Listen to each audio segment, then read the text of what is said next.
माधुरी आणि महेशच्या लग्नाला 6 महिने झाले होते। लग्नाआधी माधुरी खूप आनंदी असायची, पण आता तिच्या चेहऱ्यावरील आनंद कुठेतरी हरपला होता। घरातल्या लोकांसमोर तिला खोटं हसत राहावं लागायचं, पण तिचं मन आतून फार वेदनेने भरलं होतं। तिच्या अंतर्मनाला असं वाटू लागलं होतं की हे लग्न करून तिने मोठी चूक केली आहे आणि आता तिचं आयुष्य निराशेच्या गर्दीत अडकलं आहे। महेशने कधीच तिच्या भावना समजून घेण्याचा प्रयत्न केला नाही, ना तिच्याशी जास्त बोलला। रात्री एकांत मिळाला तरी त्याचं वागणं फक्त त्याच्या गरजापुरतंच मर्यादित असायचं आणि सकाळ झाली की तो असा वागायचा जणू त्याला तिच्याशी काही देणं घेणं नाही।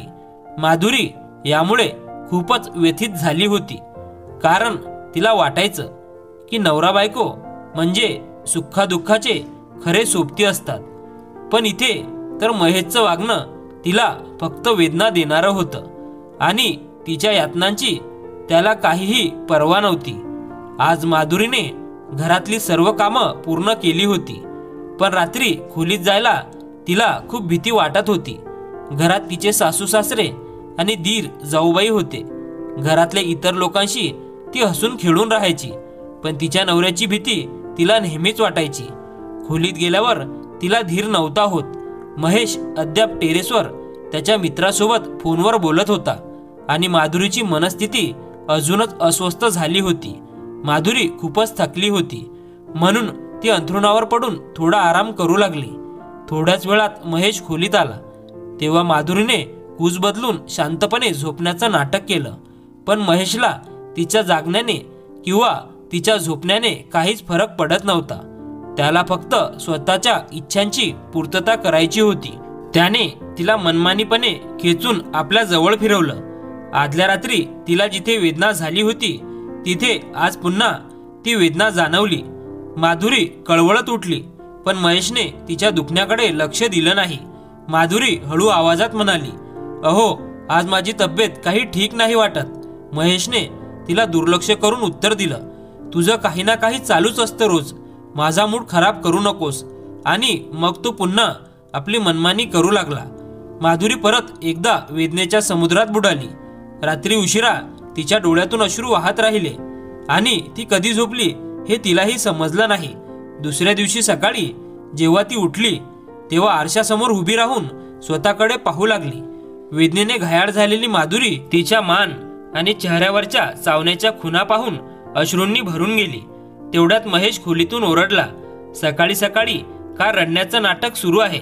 तुम्हा महिलांना थोडा त्रास सहन करावाच लागतो ना। आता मी माझ्या बायकोवर हक्क गाजवू शकत नाही का? माधुरीच्या डोळ्यातून अश्रू थांबत नव्हते आणि महेश पाय आपटतच बाहेर निघून गेला। प्रत्येक रात्री हीच कहाणी असायची। दुसऱ्या दिवशी सुद्धा तिच्या वेदनांकडे दुर्लक्ष करून महेश तिच्याबरोबर त्याच पद्धतीने वागायचा। माधुरीला काहीच कळत नव्हतं, लग्न म्हणजे फक्त हेच असतं का?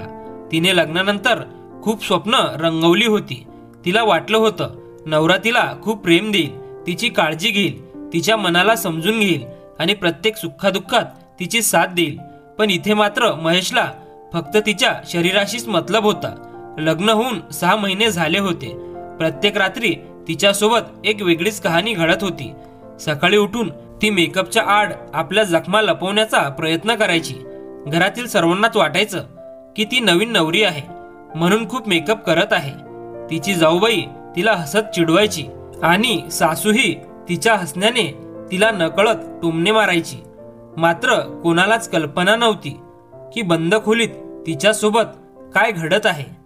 त्यावेळी ती खोटं स्मितहास्य करत लाजल्याचे भासवायची, पण आतल्या आत तिचं दुःख तिला खायला उठायचं। लाजेखातर ती आपल्यावर होणारा अत्याचार कोणालाही सांगू शकत नव्हती। एक जखम भरत नव्हती की दुसरी लगेच होत होती। तिचं शरीर दुखायचं, पण आता तिला त्या वेदनांची सवय झाली होती। ती सकाळी मशीनसारखी उठायची, अंघोळ करून शरीरावरील जखमा मेकअपने झाकून बाहेर यायची आणि नकली स्मितहास्य करत घरातील कामात व्यस्त व्हायची। असाच एक दिवस उजाडला आणि त्या दिवशी माधुरीला उठायला थोडा उशीर झाला. तिने घाईघाईने अंघोळ करून जास्त मेकअप केला आणि स्वयंपाकघरात पोहोचली.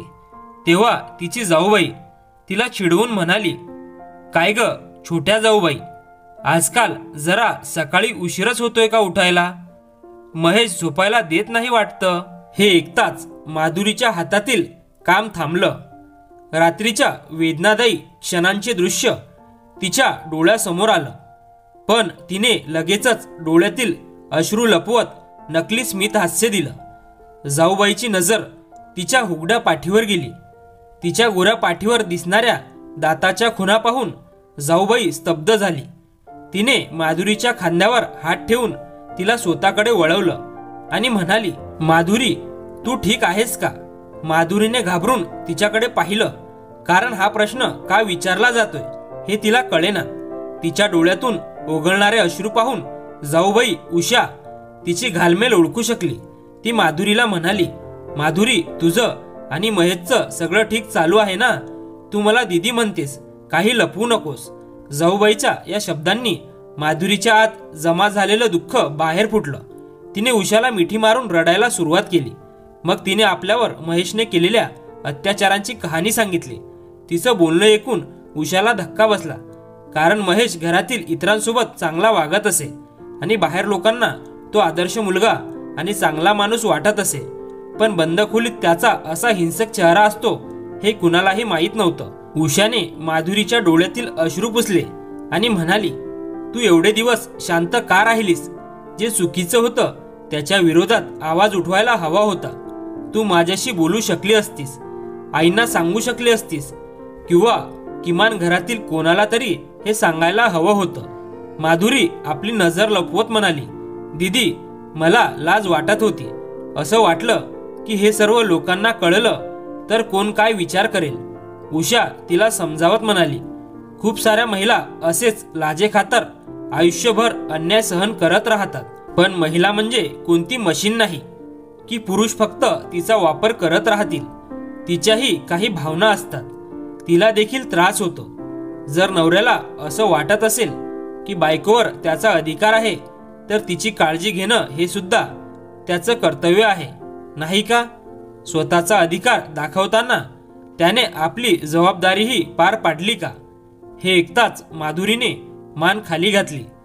तेव्हा उषाने तिचा हात पकडला आणि तिला घेऊन सासूच्या खोलीत गेली. त्यावेळी सासू सुमित्रा पेपर वाचत होती. उषाने तिच्या हातातील पेपर घेऊन टेबलावर ठेवला. सुमित्रा चकित होऊन म्हणाली, अगं सुनबाई, माझ्या हातातून पेपर का काढून घेतलास?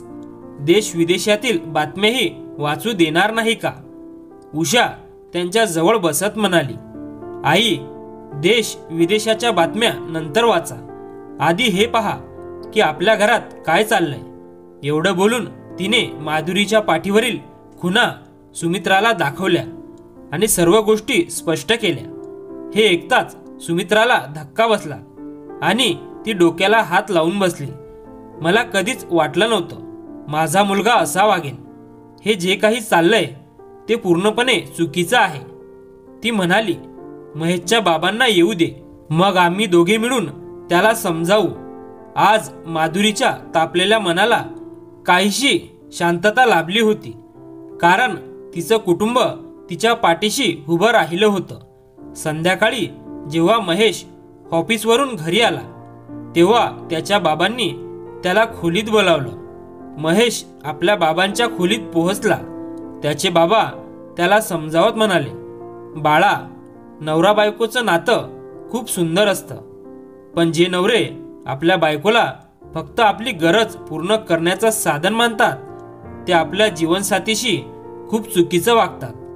बाबांचे हे बोलणे ऐकून महेश एकदम संकोचला आणि त्याच्या चेहऱ्यावरील रंग उतरू लागला. जणू त्याची चोरी पकडली गेली होती. तो घाबरलेल्या आवाजात म्हणाला, बाबा, मला माहिती आहे, पण तुम्ही मला हे का सांगत आहात?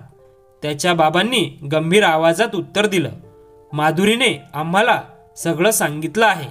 तू तिच्यासोबत ज्या पद्धतीने वागतोस ते अत्यंत चुकीचं आहे. ती देखील एक जिवंत व्यक्ती आहे, कोणती मशीन नाही. तिलाही भावना आहेत. तू तिची काळजी घ्यायला हवीस आणि खरं सांग, आपल्या बायकोला वेदना देऊन दाम्पत्य जीवनाचं सुख मिळवायचं आहे का तुला?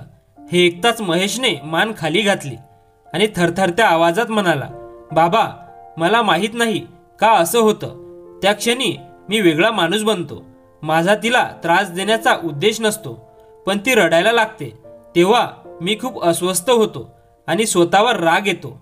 मी रोज ठरवतो की यापुढे असं होऊ देणार नाही, पण तरीही असं का होतं हे समजत नाही.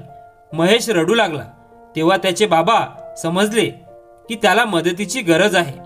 त्यांनी त्याला शांत केलं आणि म्हणाले, बाळा, काळजी करू नकोस. जर तुला तुझ्या चुकीची जाणीव आहे तर त्यात सुधारणा होईलच. फक्त तुला थोड्या मदतीची गरज आहे. त्याच्या सल्ल्यानुसार महेशला मनोरोगतज्ञ डॉक्टराकडे घेऊन गेले. डॉक्टरांनी चौकशी केल्यावर समजलं की महेशच्या कॉलेजच्या काळात काही मित्रांनी त्याला चुकीचे व्हिडिओ दाखवले होते. त्याचा त्याच्या मनावर वाईट परिणाम झाला होता. त्यामुळे त्याने आपल्या वैवाहिक नात्यात देखील तसाच वागण्याचा प्रयत्न केला होता. डॉक्टरांच्या उपचारांनी आणि समुपदेशाने महेशच्या वागण्यात हळूहळू सुधारणा झाली.